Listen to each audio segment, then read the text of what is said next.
Assalamualaikum warahmatullahi wabarakatuh. Pada kali ini saya akan membahas mengenai masalah dan solusi pendidikan yang ada di Indonesia. Sebelum itu, apa sih masalah pendidikan itu? Masalah pendidikan adalah segala sesuatu yang tidak sesuai dengan tujuan dalam proses pengajaran, pelatihan, dan mendidik. Ini saya akan menjelaskan mengenai 3 masalah pendidikan yang ada di Indonesia. Yang pertama ada keterbatasan jumlah guru yang terampil. Di Indonesia ini memiliki keterbatasan guru yang terampil. Umumnya, guru-guru yang terampil dan berkualitas hanya tersebar di wilayah kota saja. Akibatnya, daerah-daerah yang terpencil seperti Papua, Kalimantan, dan lain sebagainya memiliki keterbelakangan untuk guru yang terampil. Yang kedua, ada minimnya bahan pembelajaran. Hambatan sektor permasalahan pendidikan lainnya yaitu kurangnya bahan pembelajaran bagi siswa atau guru, seperti buku atau bahan bacaan. Ini masalah yang cukup serius, sebab bagaimana siswa dan guru mampu belajar atau menambah ilmu jika bahan belajar dan mengajarnya saja tidak ada. Pertama, sekolah yang ada di pelosok, yang sulit untuk menerima buku karena hambatan akses perjalanan yang cukup sulit untuk ditempuh. Kemudian ada mahalnya biaya pendidikan. Masalah pendidikan yang mendasar yang terjadi di Indonesia adalah masalah biaya pendidikan yang tinggi atau mahal. Meskipun pemerintah telah memberikan program biaya pendidikan gratis, namun masih ada bagian atau kebutuhan-kebutuhan yang lain yang harus dibayarkan. Selain itu juga program pendidikan gratis ini tak merata di pelosok wilayah Indonesia, seperti di pedalaman Provinsi Papua dan Papua Barat. Di sana, pengadaan dan pemeliharaan fasilitas sarana dan prasarana pendidikannya lebih mahal dibandingkan di daerah lain di Indonesia. Bahkan lebih mahal dibanding kota-kota yang sudah maju, seperti Jakarta. Hal ini mempengaruhi kualitas pendidikan di daerah itu sendiri. Kemudian ada beberapa solusi untuk mengatasi masalah pendidikan Indonesia. Yang pertama, menyadarkan masyarakat atau para remaja bahwa pendidikan itu sangat penting.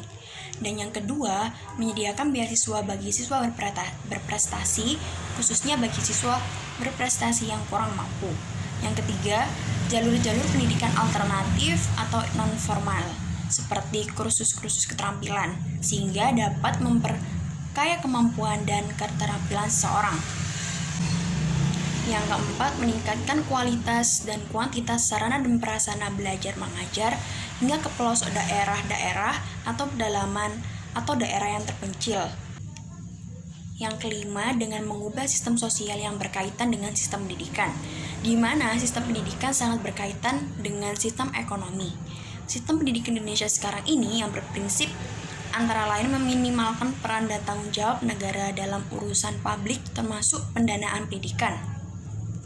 Yang keenam, pemerintah harus lebih peduli terhadap masalah pendidikan yang ada di Indonesia dan menangani dengan serius masalah pendidikan, baik yang ada di pusat maupun yang jauh dari pusat kota atau pelosok negeri, terutama di kawasan 3T atau tertinggal, terluar, dan terdepan, serta pemberian alokasi dana untuk pendidikan pada daerah yang lebih merata, karena dengan adanya alokasi dana yang merata bisa membuat keadaan pendidikan menjadi lebih baik lagi. Kemudian, pemerintah menyediakan bahan pembelajaran sebanyak mungkin dan mencari solusi untuk akses pengiriman buku untuk belajar dan mengajar ke sekolah yang sulit ditempuh. Salah satunya dengan mencetak buku bahan pembelajaran dengan mencetak secara elektronik atau online, sehingga bahan pembelajaran tersebut dapat diakses oleh guru dan siswa secara gratis. Kesimpulannya, berdasarkan seluruh penjelasan, dapat disimpulkan bahwa kualitas pendidikan di Indonesia memang masih sangat rendah bila dibandingkan dengan kualitas pendidikan di negara-negara yang lain. Hal ini yang menjadi penyebab utamanya yaitu keterbatasan jumlah guru yang terampil, minimnya bahan pembelajaran, dan mahalnya dana pendidikan. Salah satu cara yang harus dilakukan oleh masyarakat dan bangsa Indonesia agar tidak semakin ketinggalan dengan negara-negara yang lain adalah dengan meningkatkan kesadaran atas pentingnya pendidikan dan kualitas pendidikannya terlebih dahulu. Dengan meningkatkan kualitas pendidikan berarti sumber daya manusia yang terlahir akan semakin baik mutunya dan akan mampu membawa bangsa ini bersaing secara sehat dalam segala bidang di dunia internasional. Sekian materi yang sudah saya sampaikan. Apabila ada salah kata, mohon dimaafkan. Wassalamualaikum warahmatullahi wabarakatuh.